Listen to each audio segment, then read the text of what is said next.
देखिए, मैं स्टार्टिंग में हमेशा शोज़ करता हूँ, तो मैं सबसे पहले एक लाइन बोलता हूँ, अगर आपको पसंद आए कोई भी चीज़ मेरी जो मैं सुनाऊँगा, तो ताली या फिर वाह-वाह से ज़रा मुझे भी पता लगने दो कि मैं कैसा लिखता हूँ। ठीक है? तो मैं अभी आज आपके सामने एक पोएट्री पेश करना चाहूँगा। पोएट्री का जो स्टोरी है, अभी हर एक स्टोरी के पीछे हर एक पोएट्री के पीछे एक स्टोरी होता है ना? तो ये पोएट्री के पीछे ऐसी स्टोरी है कि एक लड़का है, अपने पसंदीदा जो लड़की है, उसने कभी उसका आवाज़ नहीं सुना, कभी नहीं।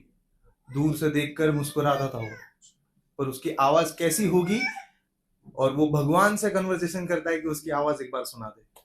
तो वो पोएट्री कुछ इस तरह शुरू होती है कि कभी तुम आओ बात करने कि कभी तुम आओ बात करने, पता तो लगने दो कि भगवान ने तुम्हारी आवाज़ कैसी बनाई है।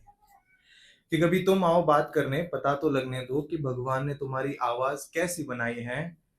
खैर मैंने तो सुनी नहीं है तुम्हारी आवाज़, पर मैंने लोगों से सुना है कि भगवान ने तुम्हारी आवाज़ से ही तो बांसुरी बनाई है।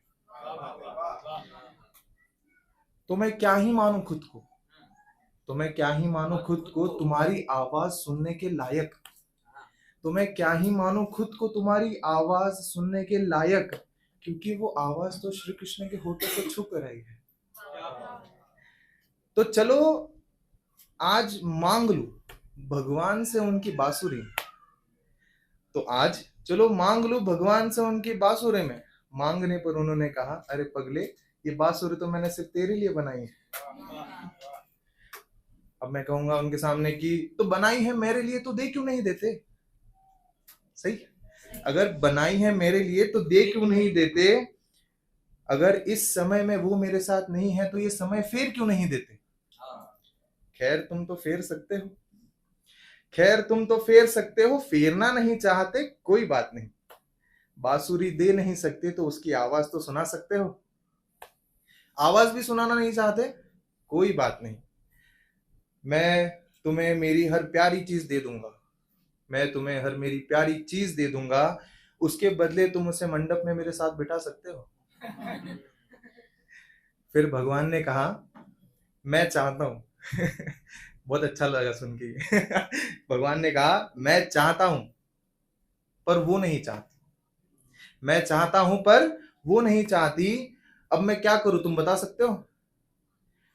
तो लड़का उदास होकर बोला, समझ सकता हूं, मेरा ऐसा नसीब ही कहाँ है कि वो मुझे मिल जाए, मेरा ऐसा नसीब ही कहाँ है कि वो मुझे मिल जाए।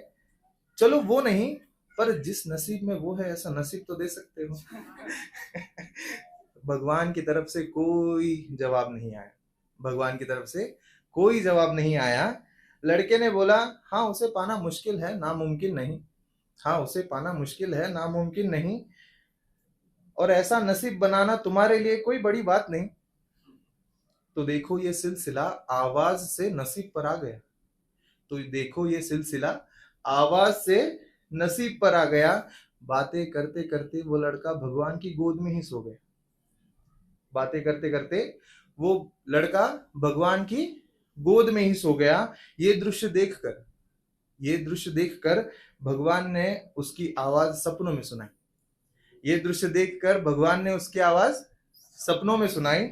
सुनकर पता चला सही में भगवान ने बांसुरी उसी से बनाई। सही में भगवान ने उसकी आवाज बांसुरी से।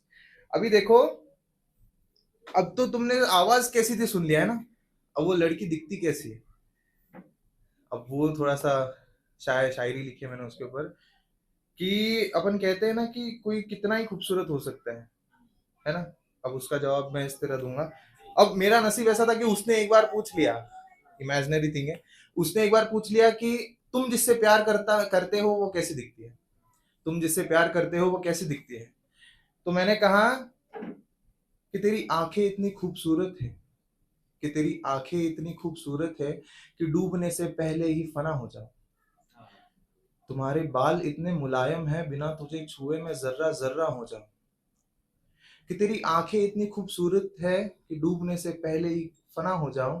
तुम्हारे बाल इतने मुलायम हैं, बिना तुझे छुए मैं जर्रा जर्रा हो जाऊं।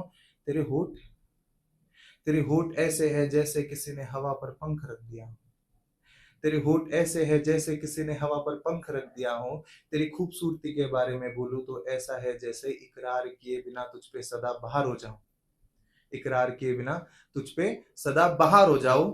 अब यहाँ जो बैठे हैं लोग, तुम सोचते हो कि वो सही में कैसे दिखते होंगे, है ना? तुम अभी भी सुनना चाहते हो कि वो कैसी दिखती है? अभी ज्यादा हो रहा है पार्थ। कि तुम अभी भी सुनना चाहते हो कि वो कैसी दिखती है? बेशक ये शायरी से भी बहुत खूबसूरत दिखती है। Thank you so much, thank you so much.